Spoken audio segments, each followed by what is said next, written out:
Đây là cái bạn là ngày này đáng cứ dương mà to bị việc môn và to tiết đại phiện đấy cứ dương được thua ca mà sẵn sàng vì ca installនៅ Active Directory នៅលើ Windows Server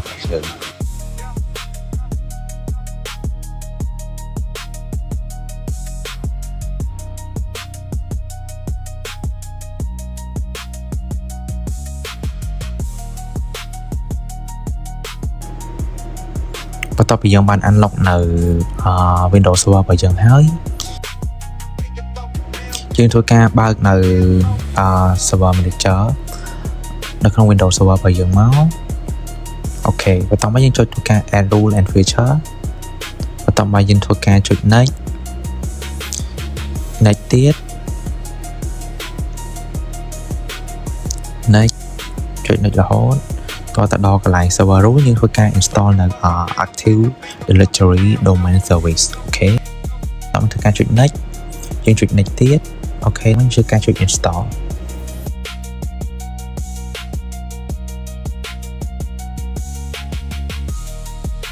អូខេបន្ទាប់ពីវា install បានចប់ហើយយើងធ្វើការចុច close អូខេបន្ទាប់ពីយើងបាន install បានជោគជ័យហើយធ្វើការបើកនៅ command line command line ដើម្បីយើង run នៅ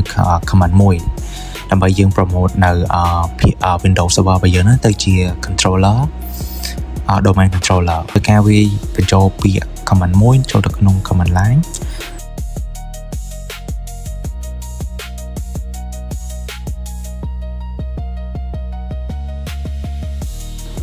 តោះមកយើងធ្វើការចូលទៅកាន់ server manager របស់យើងវិញតោះមកយើងមើលទៅលើខាងលើនេះគឺកន្លែងរូបទង់ជាតិនេះគឺមានចេញនៅសញ្ញាពណ៌លឿងមួយយើងចុចទៅលើវាហើយចុចលើពាក្យ promote the server to domain controller អូខេ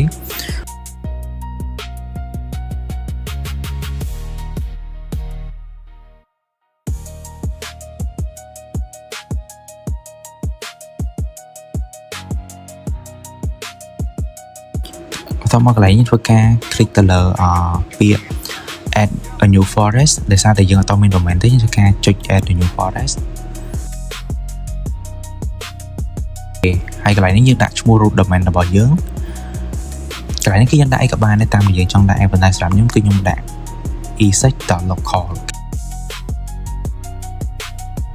ត្រង់កន្លែងនេះបើសិនជាយើងជ្រើសរើសនៅ Windows Server 2026ចឹងន័យថាសម្រាប់client អាច join មួយយើងបានតើតែចាប់ពីឆ្នាំ2026ឡើងទៅសិនជាយើងមានម៉ាស៊ីនចាស់ៗជាងនឹងទៀតធ្វើការ configure ទៅតាមនឹងទៀតទៅតែយើងអាចដាក់ version នៅពីទៀតជាងនឹងតាមនេះធ្វើការបញ្ចូលនៅ password របស់ domain របស់យើងតែថា password នេះដាក់អីក៏បានដែរឲ្យវាងាយស្រួលក្នុងការ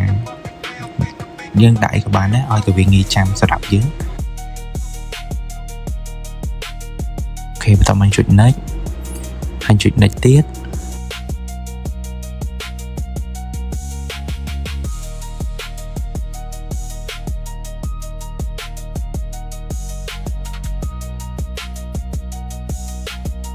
សម្រាប់កន្លែងនេះគឺយើង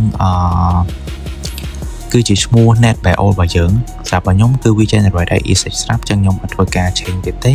តែសម្រាប់បើអ្នកនរគ្នាចង់ change ទៅដាក់អ្វីផ្សេងក៏អាច change បានដូចគ្នាចឹងបន្ទាប់មកយើងធ្វើការចុច next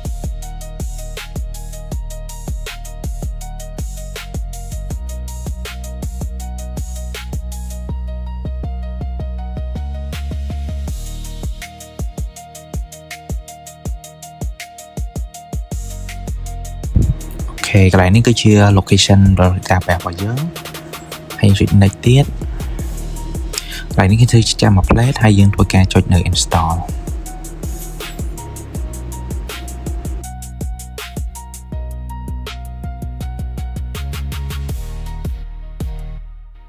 អូខេបន្ទាប់ពីវាបានជោគជ័យហើយគឺវានឹងធ្វើការ restart នៅ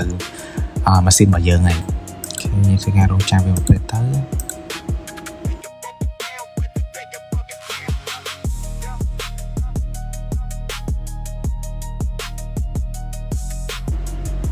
បន្ទាប់មកពេលដែលវាបើកមកវិញគឺយើងបាន install នៅ Active Directory Service នៅលើម៉ាស៊ីនរបស់យើងហើយអញ្ចឹងម៉ាស៊ីនរបស់យើងគឺខ្លាយទៅជា domain controller ហើយអញ្ចឹង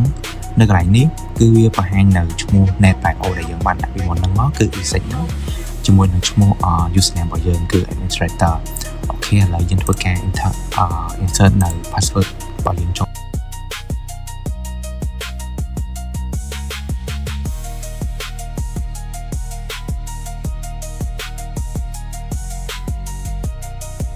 អូខេឥឡូវយើងធ្វើការ check មើលថាtool Active Directory ហ្នឹងបាន install បានជោគជ័យមែនទេការធ្វើការ search role tool ហ្នឹងមកជាការ search role tool Active Directory user and computer